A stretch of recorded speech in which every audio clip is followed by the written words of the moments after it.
Today's video guys, ito yung ating i-review itong mini UPS galing sa DIY Pinoy Shop. Ayan, ang sabi niya ito daw ay naka live PO4 battery na. So maganda yon kung talagang live PO4. So try natin. Pagbukas ng box, ito yung makita natin. Ito na mismo yung ating UPS. Ayan, nakabalot pa. Oops. Tapos dito naman sa ibang box, alaman nito ay yung kanyang AC charger. Tapos isa pang mga 12 volts or 9 volts jack, 5.25 5.3mm siguro yung diameter nito. Ayan, tapos, ayun, manual. Yun lang naman ang laman niya. Ito yung itsura ng UPS niya. Ayan, o ganyan siya kalapad. Ayan, o. Tapos, sa harap, sa likod pala ito. Ayan. Dito sa harap, nandito yung kanyang mga battery percentage. Meron ditong, ano ba to? 12 volts, 9 volts, tapos 25, 50, tapos may pang percentage na. Dito naman sa likod, yung kanyang specification pa, yung mga product details. Tapos, dito sa likod, yung kanyang mga charging port. So dito natin isasaksak yung ating AC charging cable. Ito, direkto naman siya sa outlet, kaya wala na tayong problema. Wala nang maraming charger pa. Tapos dito, meron tayong 9 volts to 12 volts selector kasi pwede siya maglabas ng 9 volts at the same time, pwede rin siyang maglabas ng 12 volts. Ito naman, meron tayo ditong Type-C charging port na kaya maglabas ng 5 volts up to 1 ampere or 5 watts. At the same time, USB-A na same power din. Tapos meron tayong reset power button dito. Tapos LAN port na kaya ang 24 volts.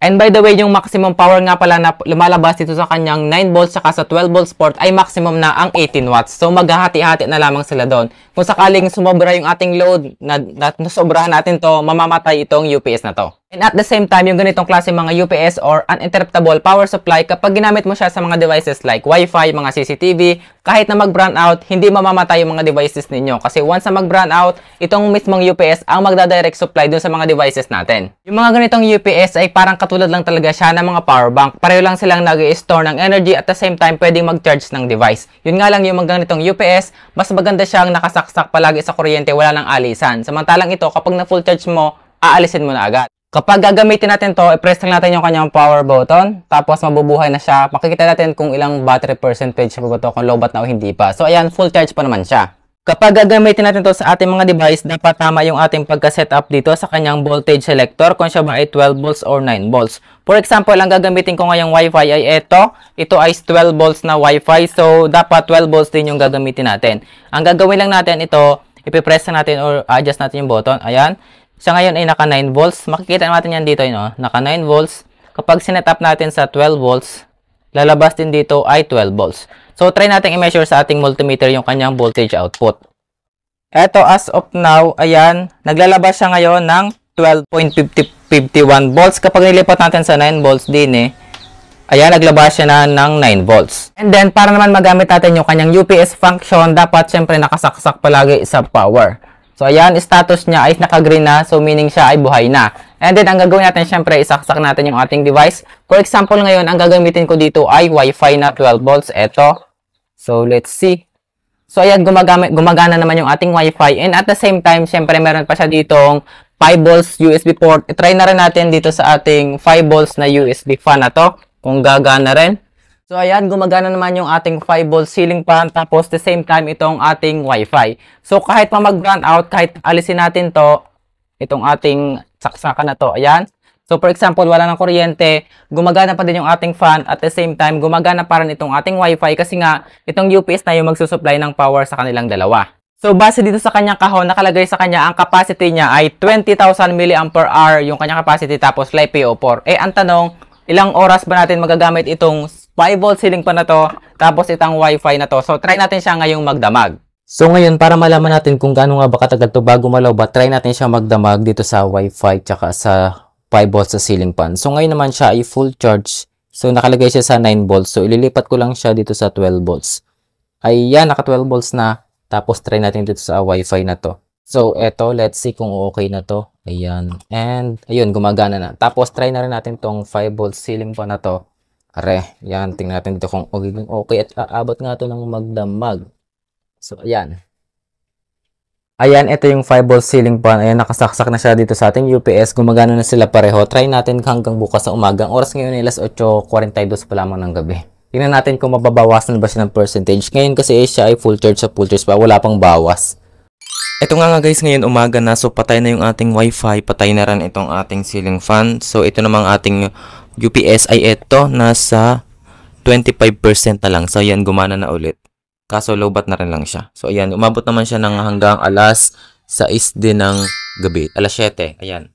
Ngayon namang lowbat na siya, i-charge natin siya, i-try natin kung gaano siya kabilis ma-full charge. Siyempre, gamit yung AC input. AC input lang naman kasi pwede dito. Ang oras ngayon ay eto, alas 7:08 ng gabi. So, try natin siya i-charge gamit dito sa ating power station. Ito namang UPS ay nasa 25%, kaso lowbat na rin talaga to, kaya hindi na rin siya pwedeng gamitin. Yan. So, let's see. Ito, nag-charge na siya. Ayan o. Nagbi-blink na siya sa 25%. And at the same time, pwede naman siyang gamitin dito. Pwede tayong magsaksak ng device dito kasi nga UPS naman to. Pero, i-try natin i-full charge. Try natin kung gaano siya kabilis ma-full charge yan. Let's see. Eto na ngayon, full charge na itong ating UPS. Ayan o, 100%.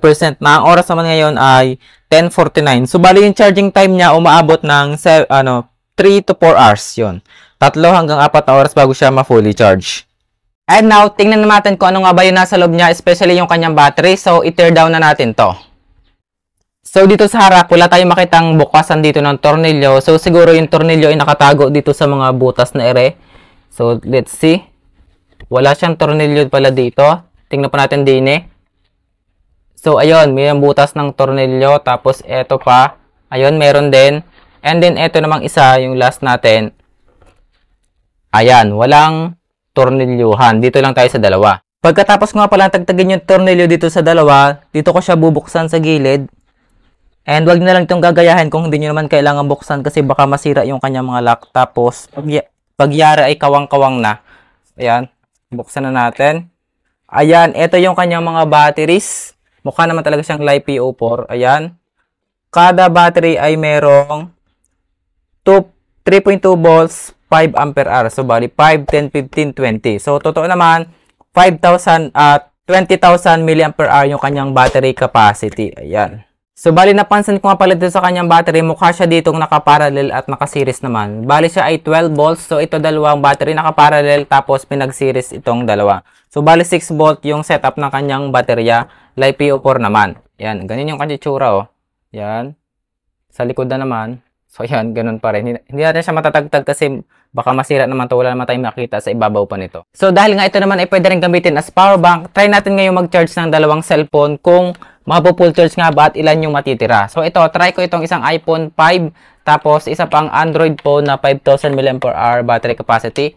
Nagsimula tayo ngayon sa 22%. Ito, yan. So, let's see kung mga ilan yung matitira dito sa ating UPS/powerbank na to after ma-full charge itong dalawa. Itong iPhone 5 kasi ay lowbat na lowbat. Ayan, hindi siya mabuhay.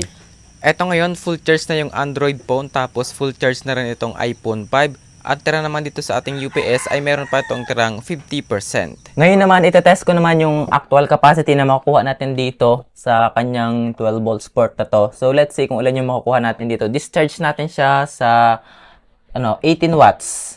Ito, discharge natin siya sa 18 watts. So, let's see kung ilan makukuha natin dito sa UPS na to.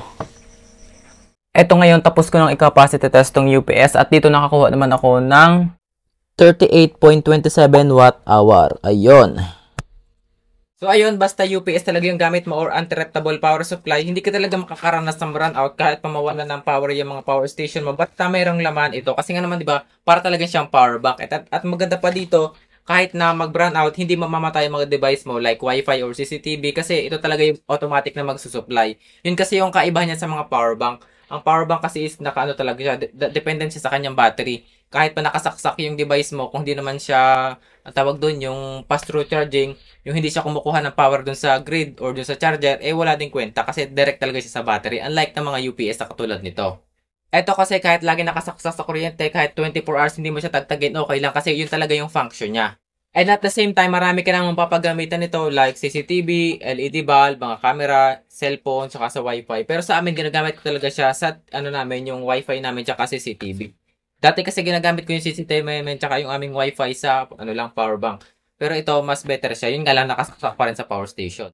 Ang nakikita ko lang na isang downside ng UPS na to ay, lang siya, AC lang talaga yung pwedeng i-charge dito. Hindi siya pwede sa DC. Ang gusto ko sanang gawin, i-direct siya sa solar panel. Ano yun? Para kahit na umaga, di automatic na kumukuha yung mga devices ko like Wi-Fi doon sa solar panel. Kapag gabi naman, dito naman siya kukuha. Yun nga lang talagang AC lang talaga siya. That's why, kapag power station yung gagamitin natin, ay dito talaga nakasaksak sa AC port. So, ayun, ang price nga pala nito ay, ayan, so mabibili ito sa DIY shop. Ilalagay ko na lamang yung link natin sa ating comment section below, tsaka sa ating description.